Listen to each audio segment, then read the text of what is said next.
নমস্কার ছাত্রছাত্রীরা, লুসি অনলাইনের পক্ষ থেকে আমি আপনাদের জিওগ্রাফির টিচার অন্বেষা নিয়ে চলে এসেছি সম্পূর্ণ একটা নতুন ক্লাস। তো আমি ক্লাসে আপনাদের স্বাগত জানাচ্ছি। চলুন আজকে আমরা আমাদের ক্লাস শুরু করি।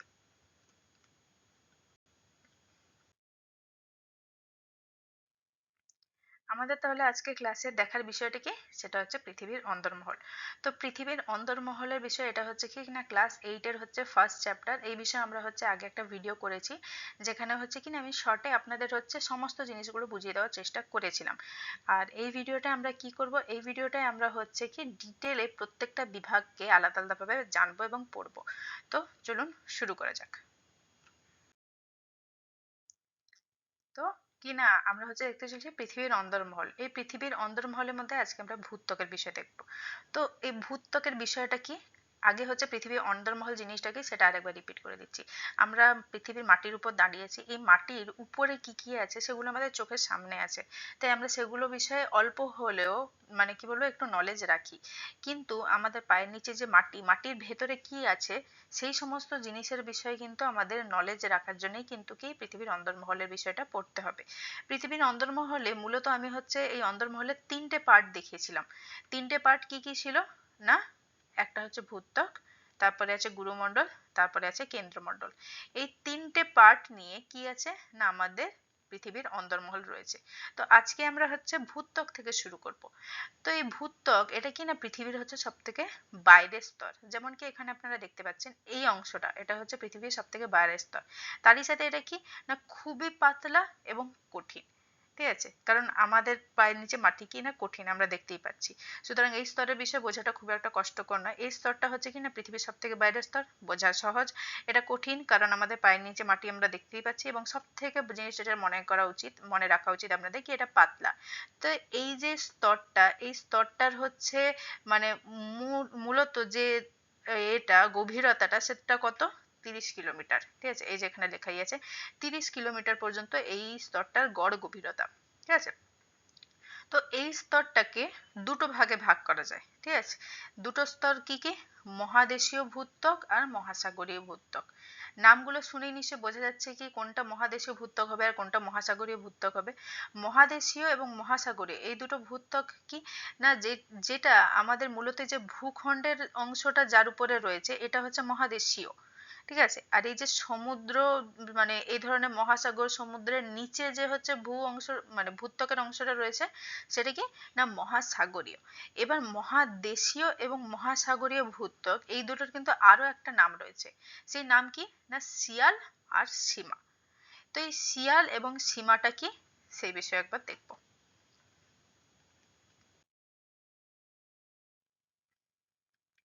শিয়াল আর সীমা, স্পেলিং দুটো দেখেই বোঝা যাচ্ছে আমরা যে শিয়ালের কথা ভাবি কিংবা যে সীমা শব্দটা আমরা জানি এটা সেটা নয়।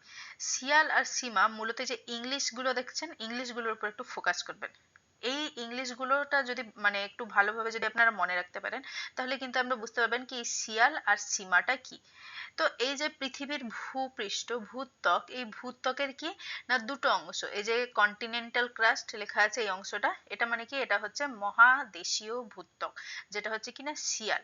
আর এই যে ওশানিক ক্রাস্ট বলে যে লেখা আছে, ওশানিক ক্রাস্ট মানে এটা হচ্ছে মহাসাগরীয় ভূত্বক বা সীমা। আচ্ছা, এই পার্টটাকে এখানে বড় করে দেখুন। এই যে সমুদ্র আছে, সমুদ্র এইদিকে এইদিকে সমুদ্র আছে, এটা কি না মহাসাগরীয়। আর এটা কি এই যে যে অংশটার উপরে এরকম ভূত্বক আছে এটা কি না এটা মহাদেশীয়। ইংলিশে মহাদেশীয় কি হবে, কন্টিনেন্টাল ক্রাস্ট, আর মহাসাগরীয় হবে ওশিয়ানিক ক্রাস্ট। তো এটাকে আরো একটা শর্ট ফর্মে আমরা কি বলতে পারি, শিয়াল। কন্টিনেন্টাল ক্রাস্ট বা মহাদেশীয় ভূত্বক মানে হচ্ছে শিয়াল, আর মহাসাগরীয় ভূত্বক মানে সীমা। আচ্ছা, এবার হচ্ছে ব্যাপার কি এর নাম শিয়াল আর এর নাম হচ্ছে সীমা কেন হলো। ঠিক আছে, তো শিয়াল আর সীমা এই নামটার মধ্যেই কিন্তু এর উত্তর আছে। এই যে শিয়াল অর্থাৎ এই মহাদেশীয় ভূত্বকের মধ্যে এমন কিছু উপাদান রয়েছে যার জন্য এটার নামকরণ করা হয়েছে। মূলত সেই উপাদানগুলো কি কি, শিয়ালের মধ্যে সি, এই যে ফার্স্টে এসআই সি রয়েছে, এটা হচ্ছে কি না সিলিকা বা সিলিকন, এটাকে হচ্ছে সম্বোধন করে। আর এল, এই যে এ এল আল বা এল, এটা কি না অ্যালুমিনিয়াম। ঠিক আছে।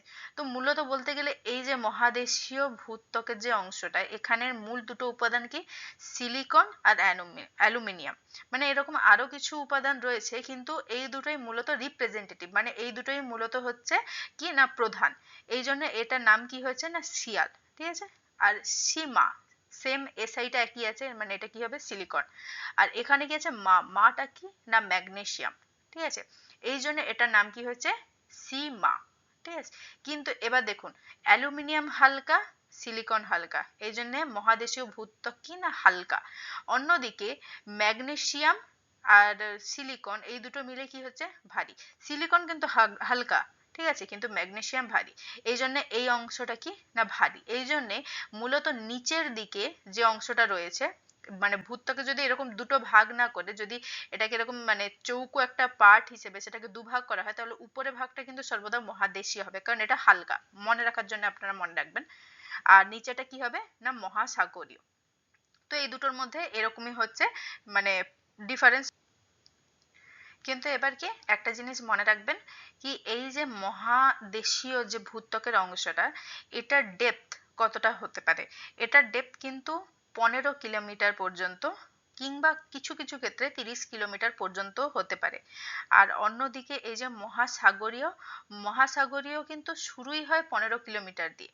মানে এটা যেমন 1 থেকে শুরু হয়ে 15 কিংবা 30 পর্যন্ত যেতে পারে, মহাসাগরীয়র কিন্তু শুরুটাই হয় কিন্তু 15 থেকে কি না 30 কিলোমিটার পর্যন্ত এর হচ্ছে ডেপথ অর্থাৎ গভীরতা থাকতে পারে, ঠিক আছে।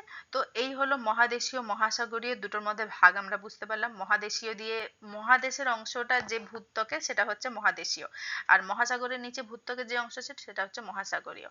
শর্টে বলতে গেলে সিয়াল অর্থাৎ মহাদেশীয়, সীমা অর্থাৎ মহাসাগরীয়, ঠিক আছে। ক্লিয়ার, খুবই সিম্পল, কোনো হচ্ছে ডিফিকাল্ট কিছু রাখবো না, এতটাই যথেষ্ট। নেক্সট। আচ্ছা, তো এবার এখানে কি, এবারে আমরা এখানে দেখব বিযুক্তি রেখা। আমরা কিন্তু এক একটা পার্ট পড়বো, আর তার সাথে কোন বিযুক্তি রেখাটা কোথায় আছে পরপর লেয়ার ওয়াইজ আমরা পড়বো। তো মানে এই ভূত্বকে প্রথমে কি না, এটা ধরে নিন এটা হচ্ছে কি না কন্টিনেন্টাল পার্ট, মানে হচ্ছে এটা হচ্ছে মহাদেশীয় ভূত্বকের অংশ, এটা মহাসাগরীয় ভূত্বকের অংশ। এই মহাদেশীয় এবং মহাসাগরীয় ভূত্বকের মাঝে যে হচ্ছে বিযুক্তি রেখাটা আছে, সেই বিযুক্তি রেখাটা কি না কনোরাডো বিযুক্তি রেখা। কি নাম, কনোরাডো বিযুক্তি রেখা। আচ্ছা, এবার আপনারা ছবি দেখে হয়তো বলবেন এটা তো হচ্ছে এই মহাদেশীয় মহাসাগরীয় মাঝামাঝি নয়। হ্যাঁ, এটা মহাদেশীয় মহাসাগরীয়কে মানে যেমন একটা কেক কাটলে যেভাবে হচ্ছে একেবারে মাঝামাঝি একেবারে আপনারা একটা রেখা দেখতে পান, এখানে সেই ব্যাপারটা কিন্তু নেই। কারণ কি, এই যে মহাদেশীয় এবং মহাসাগরীয় এই দুটোর মধ্যে কিন্তু হচ্ছে ঘনত্ব আলাদা। দুটো ভূমি মানে ভূত্বকের দুটো অংশের ঘনত্ব আলাদা। সুতরাং অবশ্যই এখানের ঘনত্ব যতটা হবে এখানে ঘনত্ব ততটা নয়, এই জন্য এই লাইনটা সোজা যায়নি। এই লাইনটা বেয়ারলি কোনোভাবে মানে খুব সামান্যভাবে কি করছে না মহাদেশীয় এবং মহাসাগরীয় অংশটাকে হচ্ছে আলাদা করেছে। এটাকে আরো ভালোভাবে বলতে পারেন কি, এটা মূলত মহাদেশীয়, এ দেখুন মহাদেশীয় যে এই যে সরি এধারে এই যে মহাদেশীয় এই যে অংশটা, এই অংশটাকে কি করছে না এই অংশটাকে হচ্ছে এই নিচের যে মহাসাগরীয় মহাসাগরীয় লোয়ার ক্রাস্ট, এই লোয়ার ক্রাস্টের অংশটাকে কোনোভাবে একটু আলাদা করছে, কিন্তু পুরোপুরি কিন্তু মহাদেশীয় আর মহাসাগরীয়ের মাঝে কোনো হচ্ছে বিভাজন ঘটাচ্ছে না, ঠিক আছে। জাস্ট লোয়ার ক্রাস্ট আর আপার ক্রাস্ট এইভাবে হচ্ছে আলাদা করেছে, ঠিক আছে। তো এটা কোন বিযুক্তি রেখা, কনোরাডো বিযুক্তি রেখা। মানে নিজের মনে রাখার জন্য এ করে রাখবেন কি, ও যদি বলে ঊর্ধ্ব ভূত্বক আর নিম্ন ভূত্বক দুটোকে কি আলাদা করেছে, কনোরাডো বিযুক্তি রেখা। যদিও ঊর্ধ্ব ভূত্বক নিম্ন ভূত্বক বলে কিছু হয় না, কিন্তু তাও মনে রাখার জন্য, ঠিক আছে। আর না হলে যদি বলে মহাদেশীয় মহাসাগরীয় ভূত্বকে কি আলাদা করেছে না কনোরাডো বিযুক্তি রেখা। সেম অ্যাজ সিম্পল, কোনো এ নেই, ঠিক আছে। নেক্সট। এবার আমরা কি আসছে না পৃথিবীর অন্দরমহলের সেকেন্ড জিনিস, সেটা হচ্ছে গুরুমণ্ডল। ভূত্বকের ঠিক নিচের স্তর হচ্ছে গুরুমণ্ডল। তো গুরুমণ্ডল হচ্ছে ভূত্বক কিনা কঠিন, ঠিক আছে। কঠিনের পরে এবার গুরুমণ্ডলে এসে আমরা কি তরল বা অর্ধ তরল একটা স্তরে চলে এসেছি, ঠিক আছে। তো ভূত্বক হচ্ছে একটা অর্ধ তরল ধরনের স্তর। এবারও দেখুন বলছে ভূত্বকের নিচের স্তর পৃথিবীর অভ্যন্তরে সবচেয়ে বড় অংশ। এটা কি না এই যে ভূত্বক, ভূত্বকের পর থেকে এইখান থেকে দেখুন এইখান পর্যন্ত এই পুরো 2900 কিলোমিটারের পার্টটা এটা কি না গুরুমণ্ডল। এত বড় একটা অংশ গুরুমণ্ডলের মধ্যে রয়েছে। এই জন্য এটা কি না পুরো পৃথিবীর অন্দরমহলে যে তিনটে স্তর আছে, মানে এই যে দেখুন উপরে ভূত্বক, তারপরে এতটা হচ্ছে রয়েছে গুরুমণ্ডল, তারপরে রয়েছে যে কেন্দ্রমণ্ডল, এই যে কেন্দ্রমণ্ডল, এই তিনটের মধ্যে কি সব থেকে বড় কোনটা না এই গুরুমণ্ডলটা। আচ্ছা এখানে ছবি দেখে হয়তো মনে হচ্ছে কেন্দ্রমণ্ডল বড়, কিন্তু না কেন্দ্রমণ্ডল বড় নয়, গুরুমণ্ডলই হচ্ছে কিন্তু মানে সব থেকে বড় অংশ। ঠিক আছে, আর এই গুরুমণ্ডল হচ্ছে কতটা পর্যন্ত রয়েছে দেখুন উপরে হচ্ছে আমরা ভূত্বক কি দেখেছিলাম গড় হচ্ছে এর মানে গভীরতা 30 কিলোমিটার। ঠিক আছে, কিন্তু এই গড় গভীরতাকে হচ্ছে 30 থেকে 100 কিলোমিটার পর্যন্ত ধরতে পারেন, কারণ আমরা ওই যে মহাসাগরীয় যে অংশটা দেখেছিলাম কিছু কিছু জায়গা আছে যেখানে হচ্ছে ওটা 30 কিলোমিটার থেকে 100 কিলোমিটার গভীরতা পর্যন্ত গেছে। সুতরাং আমরা এটাকে 100 কিলোমিটার ধরে সেখান থেকে হিসাব লাগাবো কি 100 কিলোমিটার থেকে 2900 মানে প্রায় 2800 কিলোমিটার এই অংশটার গভীরতা। ঠিক আছে, মানে 100 কিলোমিটারের পর থেকে শুরু করে 2800 পর্যন্ত এই গভীরতাটা রয়েছে। ঠিক আছে, নেক্সট এই যে মানে অংশটা এর গড় ঘনত্ব কি আছে না 3.4 থেকে 5.7 গ্রাম পার ঘন সেমি। ঠিক আছে, এই যে অংশটার এর গড় হচ্ছে ঘনত্ব রয়েছে 3.4 থেকে 5.7 গ্রাম পার সেমি কিউব বা ঘন সেমি। ঠিক আছে, এবার উপরের দিকে কম হয় নিচের দিকে বেশি হয় অবভিয়াসলি, যেমন হচ্ছে আমরা ভূত্বকের ক্ষেত্রে কি দেখেছিলাম, ভূত্বকের ক্ষেত্রে উপরে মহাদেশীয় কেন হয়েছিল কারণ তার ঘনত্ব কম এই জন্য সেটা হালকা, এই জন্য সেটা উপরে ছিল। আর মহাসাগরীয় কেন নিচে ছিল কারণ তার ঘনত্ব হচ্ছে বেশি এই জন্য সেটা ভারী, এই জন্য সেটা নিচে ছিল। ঠিক তেমনি এখানেও কি না উপরের দিকে হচ্ছে কি হালকা অংশ আছে আর নিচের দিকে ভারী অংশ আছে। আচ্ছা হালকা অংশ ভারী অংশ দুটোর নাম কি আর মানে হবে সেটা আমি হচ্ছে পরে বলছি।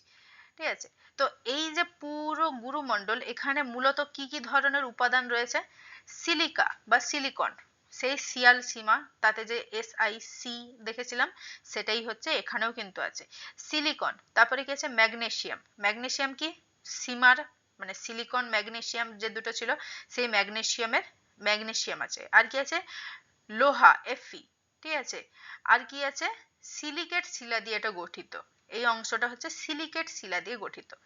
আচ্ছা নেক্সট কি আছে অবস্থা, আচ্ছা এটা কি ধরনের, এটা কিন্তু হচ্ছে পুরোপুরি কঠিন নয়, এটা কিন্তু পুরোপুরি তরল নয়, এখানে তাপমাত্রা অনেক উচ্চ এই জন্য এখানের কিছুটা অংশ হচ্ছে তরল আর কিছুটা অংশ কঠিন, সুতরাং আমরা এটাকে বলতে পারি এটা একটা অর্ধ তরল জাতীয়।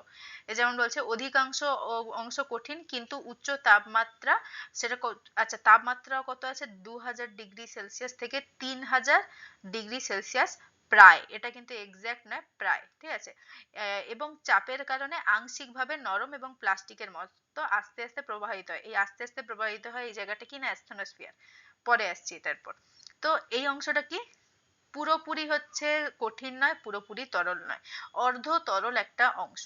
ঠিক আছে, এবার কি বলছে সীমা, সীমাতে কি রয়েছে মোহরভিসিক, আচ্ছা পুরো নামটা আমার দেওয়া হয়নি মাই মিস্টেক, মোহরভিসিক বা মেহেরভিসিক বিযুক্তি রেখা কোথায় রয়েছে, এই দেখুন আমরা এই যে ভূত্বক, ভূত্বক এখানে কি করেছিলাম মহাদেশীয় মহাসাগরীয় দুটোর মাঝে কি আছে না কলোরাডো, এবার ভূত্বক আর গুরুমণ্ডল দুটোর মাঝে কি আছে না মোহ বিযুক্তি রেখা বা মোহরভিসিক বিযুক্তি রেখা। ঠিক আছে, তো এইটা কোথায় আছে ভূত্বক এবং গুরুমণ্ডলের মাঝে রয়েছে মোহরভিসিক বিযুক্তি রেখা। ঠিক আছে, আচ্ছা এবার এই গুরুমণ্ডলের মানে কটা অংশ দেখবো,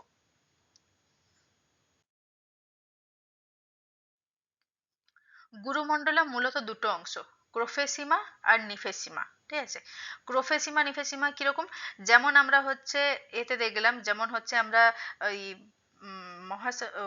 ভূত্বকে, ভূত্বকের ক্ষেত্রে দেখলাম কি মহাদেশীয় মহাসাগরীয় ভূত্বকে দুটো পার্ট ছিল আর দুটো পার্টের মধ্যে কি ছিল না একটাতে হচ্ছে সিলিকন অ্যালুমিনিয়াম ছিল সেটা একটু হালকা ছিল তাই সেটা উপরের স্তর ছিল, আর একটাতে সিলিকন ম্যাগনেসিয়াম ছিল সেটা একটু ভারী ছিল বলে সেটা নিচের স্তর ছিল।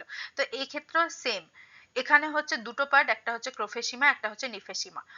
ক্রোফেসিমা মানে হচ্ছে ঊর্ধ্ব গুরুমণ্ডল এবং নিফেসিমা মানে হচ্ছে নিম্ন গুরুমণ্ডল, ঠিক আছে। তো ঊর্ধ্ব গুরুমণ্ডল এবং নিম্ন গুরুমণ্ডল নিয়ে হচ্ছে কিন্তু পুরো সম্পূর্ণ গুরুমণ্ডল। তাহলে গুরুমণ্ডলের কটা পার্ট হলো? ঊর্ধ্ব গুরুমণ্ডল, নিম্ন গুরুমণ্ডল। এবারে ঊর্ধ্ব গুরুমণ্ডল আর নিম্ন গুরুমণ্ডলকে কি বলছি? ঊর্ধ্বকে বলছি ক্রোফেসিমা, নিম্নকে বলছি নিফেসিমা। এর নামের মধ্যেই হচ্ছে আছে কি এর মধ্যে কি কি জিনিসগুলো ইনক্লুডেড থাকবে, ঠিক আছে। সেখানে দেখুন, সেখানে যখন একটু আগের স্লাইডটায় কি দেখেছিলাম নাকি আমাদের হচ্ছে গুরুমণ্ডলের মূলত কি ধরনের হচ্ছে উপাদান রয়েছে? সিলিকন, ম্যাগনেসিয়াম আর লোহা, ঠিক আছে। সিলিকন, ম্যাগনেসিয়াম, লোহা 3 ধরনের। এই জন্য দেখুন এই দুটো ক্ষেত্রেই কিন্তু সিলিকন, ম্যাগনেসিয়াম, লোহা কিন্তু রয়েছে, কিন্তু একটা উপাদান এক্সট্রা থাকার কারণে দুটোর নামের মধ্যে কিন্তু ডিফারেন্স এসছে। সেই এক্সট্রা উপাদানগুলো কি দেখবো। প্রথমত দেখি ফার্স্ট ক্রোফেসিমা। ক্রোফেসিমা কি না ঊর্ধ্ব গুরুমণ্ডল, এই যে গুরুমণ্ডলের উপরের অংশ, ঊর্ধ্ব গুরুমণ্ডল বা বহিঃ গুরুমণ্ডল এটাকে আমরা বলতে পারি। এর গভীরতা কত না ওই যে 30 কিলোমিটার, এটা 30 এ হতে পারে বা ওটা 100 থেকেও আমরা ধরতে পারি, কারণ আমরা ভূত্বক কি ধরেছিলাম না 100 পর্যন্ত হচ্ছে এর বিস্তার থাকতে পারে। তো এই 100 কিলোমিটার থেকে 700 কিলোমিটার পর্যন্ত কি আছে না এই ক্রোফেসিমা, তার হচ্ছে তো এখানে কি না 700 কিলোমিটার পর্যন্ত এর হচ্ছে ডিস্টেন্স রয়েছে, মানে গভীরতা রয়েছে। আচ্ছা, এবার আসি এর নামের পেছনের মূল অর্থ কি না ক্রোফেসিমা। ক্রোফেসিমা নামের মধ্যেই আছে কি এর মধ্যে মূলত কোন কোন উপাদানগুলো রয়েছে? ক্রোমিয়াম, ক্রোমিয়ামের সিআর হচ্ছে এই ক্রোফেসিমার সিআর, ঠিক আছে। তারপরে কি আছে? ফেরিক অক্সাইড মানে লোহা, sorry not ferric oxide, FE, শুধু লোহা, আয়রন, ঠিক আছে। And then silicon, SI silicon, ঠিক আছে। আর তারপরে আছে কি ম্যাগনেসিয়ামের এমজি, ঠিক আছে। এবার আপনারা বলবেন এমজি আর এটাকে আমি কেন হচ্ছে এম এ দিয়ে করেছি? এমজি দিলে আমাদের উচ্চারণে একটু গড়বড় হবে বলে আমরা ম্যাগনেসিয়াম যেহেতু এম এ থেকে শুরু হয় তাই এম এ নিয়েছি, ঠিক আছে। জিটাকে আপাতত সাইডে রেখেছি নিজেদের মনে রাখার জন্য, কিন্তু আপনারা মনে রাখবেন এই যে এম এ লাস্টে এটা হচ্ছে ম্যাগনেসিয়ামকে কিন্তু সম্বোধন করছে। তো যদি বলা হয় ক্রোফেসিমার মধ্যে কি কি উপাদান রয়েছে? ক্রোমিয়াম, লোহা, সিলিকন, ম্যাগনেসিয়াম। ক্রোফেসিমা, এখানে ওটা হচ্ছে জাস্ট উচ্চারণের জন্য দেওয়া হয়েছে, মাটা এম এটা উচ্চারণের জন্য দেওয়া হয়েছে, ঠিক আছে। কিন্তু এটা মনে রাখার জন্য আপনাদের হচ্ছে কিনা ক্রোফেসিমা, ঠিক আছে। আচ্ছা, এটা হচ্ছে কি না হালকা আর কম ঘনত্ব। একটু আগেই বলেছিলাম যেমন মহাসাগরেতে কি ছিল, সেটা হালকা ছিল এবং কম ঘনত্বে ছিল তাই সেটা উপরের দিকে ছিল। এটাও ঠিক হালকা আর কম ঘনত্ব যুক্ত বলে এটা হচ্ছে ঊর্ধ্ব অংশে গুরুমণ্ডলের উপরে ভাগে আছে, এজন্য এটা ঊর্ধ্ব গুরুমণ্ডল, ঠিক আছে। আর এখানে কিনা আস্তে আস্তে প্রবাহিত হয়, এই আস্তে আস্তে প্রবাহিত হয় এটা একটা স্তর এর মধ্যে ইনক্লুড আছে। সেটা কি না সেটা হচ্ছে অ্যাস্থেনোস্ফিয়ার। সেটা কি সেটা পুরো একটা আলাদা বিভাগ, সেটা নিয়েও হচ্ছে এরপরে মানে আরেকটু পরে পড়বো, ঠিক আছে। তো এই পার্টটা মনে রাখুন কি অ্যাস্থেনোস্ফিয়ার কোথায় আছে না ঊর্ধ্ব গুরুমণ্ডলের মধ্যে আছে এবং এটা আস্তে আস্তে প্রবাহিত হয় এটা। আচ্ছা, নেক্সট আছে নিফেসিমা। নিফেসিমা কি না গুরুমণ্ডলের নিচের অংশ, ঊর্ধ্ব গুরুমণ্ডল, নিম্ন গুরুমণ্ডল, নিম্ন গুরুমণ্ডলের অংশ কি এই নিফেসিমা। তো এই নিফেসিমার মধ্যে হচ্ছে এর গভীরতা বা কতটা হচ্ছে ডিস্টেন্স পর্যন্ত রয়েছে? এখানে যে 700 থেকে শেষ হলো, এই 700 থেকে 2900 কিলোমিটার পর্যন্ত কি রয়েছে না নিফেসিমা বিস্তৃত রয়েছে। আচ্ছা, এর প্রধান কি আছে? ফার্স্ট আছে এনআই মানে নিকেল, তারপরে আবার কি সেই লোহা, সিলিকন, ম্যাগনেসিয়াম। লোহা, সিলিকন, ম্যাগনেসিয়াম কিন্তু দু ক্ষেত্রেই আছে, কিন্তু কি না এক্ষেত্রে ক্রোমিয়াম আছে আর এক্ষেত্রে নিকেল আছে, এই জন্য এটার নাম হচ্ছে ক্রোফেসিমা আর এটা হচ্ছে নিফেসিমা। আচ্ছা, নিফেসিমার ক্ষেত্রে কি নিকেল ভারী আমরা জানি, এই জন্য এটা কি না ভারী স্তর এবং এর ঘনত্ব হচ্ছে কিন্তু ক্রোফেসিমার থেকে বেশি। এবার যখন আমরা কি জানি যে জিনিসটা ভারী হবে সে জিনিসটা নিচের দিকে থাকবে আর যে জিনিসটা হালকা থাকবে সে কিনা উপরের দিকে থাকবে, এক্ষেত্রেও সেম। ক্রোফেসিমা যেহেতু হচ্ছে হালকা তাই সেটা কিনা ঊর্ধ্ব গুরুমণ্ডল মানে গুরুমণ্ডলের উপরের ভাগ হয়ে গেছে, আর নিফেসিমা যেহেতু এখানে হচ্ছে এই অংশটা ভারী এবং এর ঘনত্বটা বেশি তাই এটা কি না গুরুমণ্ডলের নিচের অংশ হয়েছে। তো উপরের অংশ ঊর্ধ্ব গুরুমণ্ডল হচ্ছে ক্রোফেসিমা আর নিম্ন গুরুমণ্ডলের অংশ হচ্ছে কিন্তু নিফেসিমা, মনে রেখে। আচ্ছা, নেক্সট কি, এই অংশটা বেশিরভাগ কঠিন, উচ্চতাপ এবং উচ্চ চাপ এবং তাপযুক্ত। এখানে চাপ এবং তাপ বেশি আছে, কিন্তু এখানে হচ্ছে কঠিনতার ভাগও বেশি আছে। যেমন আমি বলেছিলাম কি গুরুমণ্ডল অর্ধ তরল, পুরো তরল নয়, পুরো কঠিন নয়। তো মূলত তরল অংশগুলো কিন্তু হচ্ছে সব থেকে বড় তরল অংশ যে অ্যাসথেনোস্ফিয়ার স্তরটা, সেটা হচ্ছে কোথায় আছে, প্রোফেসিমা মানে ঊর্ধ্ব গুরুমণ্ডলে আছে।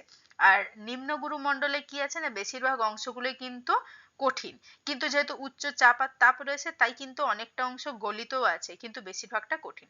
ওকে, নেক্সট।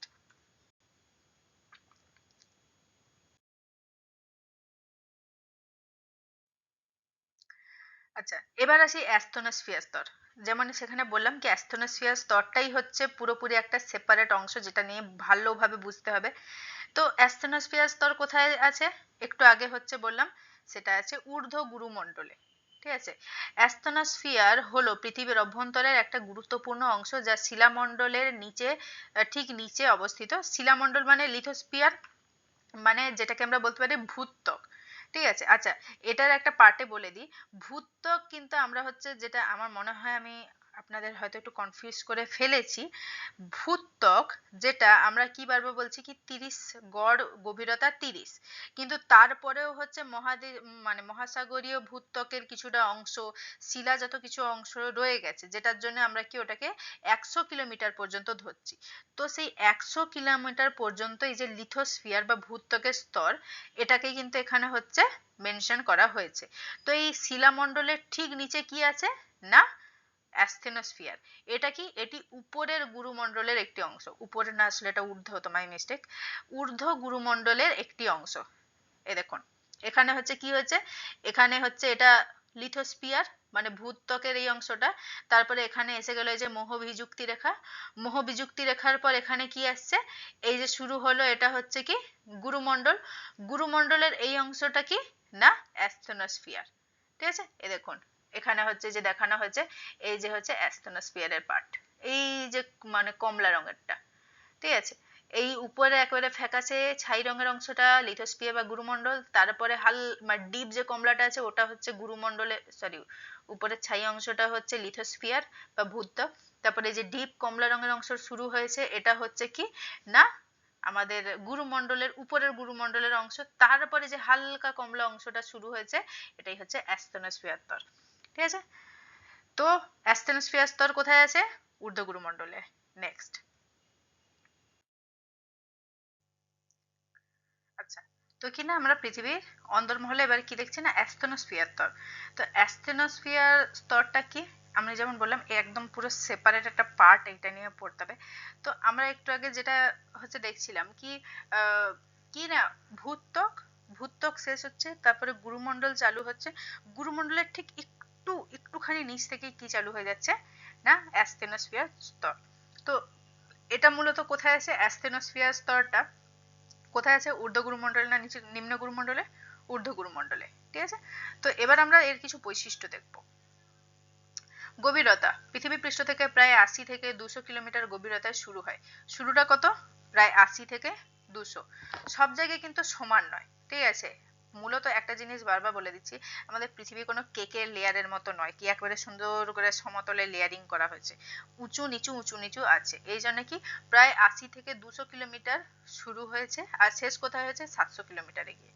ঠিক আছে, আর কিন্তু এবার যেমন কি বলেছিলাম খুবই দুর্বল এবং নমনীয় একটু অর্ধ তরল জাতীয় স্তরটা, সেই অংশটা মূলত সব থেকে বেশি অর্ধ তরল অংশটা কোথায় আছে না, এই 100 থেকে 300 কিলোমিটারের মধ্যে। ঠিক আছে, নেক্সট কি না, ভৌত অবস্থা। তো এই যে হচ্ছে স্তরটা, এই স্তরের হচ্ছে ভৌত অবস্থা কি ধরনের না, এটা হচ্ছে কঠিন, সম্পূর্ণ কঠিন শিলা। ঠিক আছে, কিন্তু এখানে উচ্চ তাপমাত্রা রয়েছে, কত, 1300 থেকে 1700 ডিগ্রি সেলসিয়াস বা তার বেশি। আর তারই সাথে কি না, চাপও প্রচুর। সুতরাং তাপ এবং চাপ প্রচুর বেশি থাকার কারণে কি হয়েছে না, কঠিন শিলাগুলো দুর্বল নমনীয় প্লাস্টিকের মতো আচরণ করে। ঠিক আছে, প্লাস্টিকের মতো মানে একটা প্লাস্টিকের খাপ বা প্লাস্টিকের একটা মানে ছড়ি টাইপের কিছু নেবেন, দিয়ে সেটা একটু আগুনে গরম করবেন, ঠিক যেমন একেবারে নরম হয়েছে, এরকম এরকম বেঁকে বেঁকে যায় না, মানে পুরো গলে যায়নি কিন্তু বিশাল নরম হয়ে যায়, ঠিক এখানকার হচ্ছে কঠিন শিলাগুলো সেই রকমই আচরণ করে। কিন্তু কোমল শিলাগুলো কি, এখানে কোমল শিলাগুলো তো থাকবে, তো কোমল শিলাগুলো পুরো গলে যায়। ঠিক আছে, খুব সামান্য পরিমাণে গলিত অংশ থাকতে পারে যা এর সান্দ্রতা মানে ভিসকোসিটি অনেক কমিয়ে দেয়। সান্দ্রতা মানে এই অংশটা কিরকম, আহ, এই যে তারপরে লেখা আছে এটি গরম আঠালো টার বা ময়দার মন্ডের মতো ধীরে ধীরে প্রবাহিত হয়। এটা ঠিক বলতে পারি একটা এর মতো, ফেভিকল যেমন দেখেছেন চট চট চট চট করে আঠালো, ঠিক আছে, ওই রকম একটা অংশ।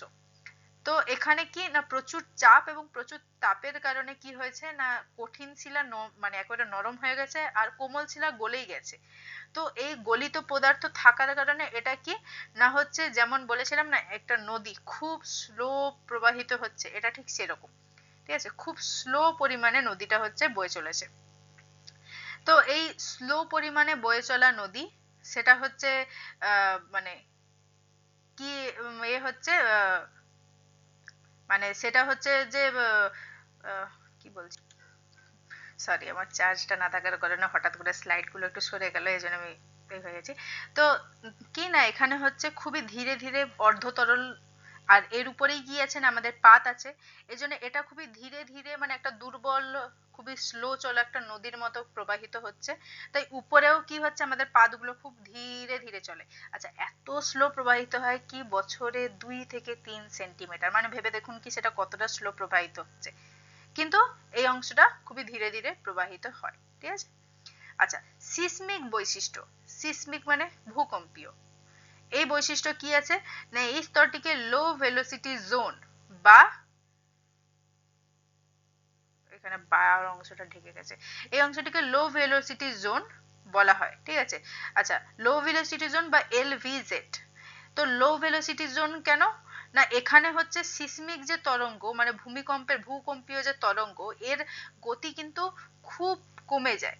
আমি বলেছিলাম না তরঙ্গ দু ধরনের হয়, এস তরঙ্গ পি তরঙ্গ, আর এক ধরনের তরঙ্গ আছে কিন্তু সেটা আপনাদের আপাতত জানার প্রয়োজন নেই। এস তরঙ্গ আর পি তরঙ্গ, ঠিক আছে।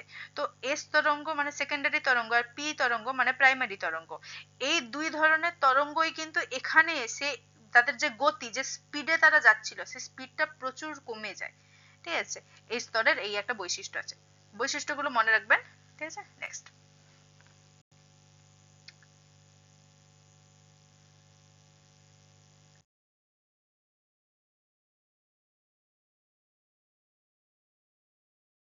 হ্যাঁ, তো আজকে এতটাই, খুব বেশি নয়, আমরা অল্প অল্প করে পড়বো কারণ এই চ্যাপ্টারটা খুব বেশি কিছু নেই কিন্তু যা আছে একটু ডিটেলে পড়ার মতো আছে।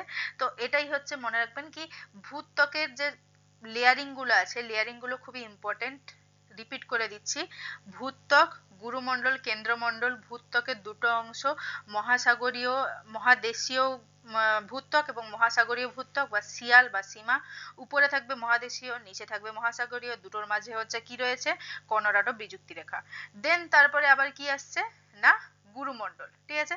তো এটা হয়ে গেল ভূত্বক, এটা হয়ে গেল গুরুমণ্ডল, মাঝে হচ্ছে কি রয়েছে না মোহবিযুক্তি রেখা। এই যে মোহবিযুক্তি রেখা রয়েছে এটা হচ্ছে ভূত্বক এবং গুরুমণ্ডলকে আলাদা করছে। গুরুমণ্ডল এবং হচ্ছে কি না গুরুমণ্ডলের আবার দুটো অংশ কি না ঊর্ধ্ব গুরুমণ্ডল নিম্ন গুরুমণ্ডল। ঊর্ধ্ব গুরুমণ্ডল কি না সেটা হচ্ছে ক্রোফেসিমা, নিম্ন গুরুমণ্ডল হচ্ছে নিফেসিমা। তো ক্রোফেসিমা এবং নিফেসিমা এই দুটো হচ্ছে কি না ক্রোফেসিমা হালকা নিফেসিমা ভারী, এজন্য এটা নিচে এটা উপরে। ক্রোফেসিমার মধ্যে কি আছে ক্রোমিয়াম, লোহা, সিলিকন আর ম্যাগনেসিয়াম। নিফেসিমার মধ্যে কি আছে নিকেল, লোহা, সিলিকন, ম্যাগনেসিয়াম। আচ্ছা উপরে যে মহাসাগরীয় মহাদেশীয় ছিল মহাসাগরীয় সরি নিচে মহাসাগরীয় আর উপরে মহাদেশীয় ছিল।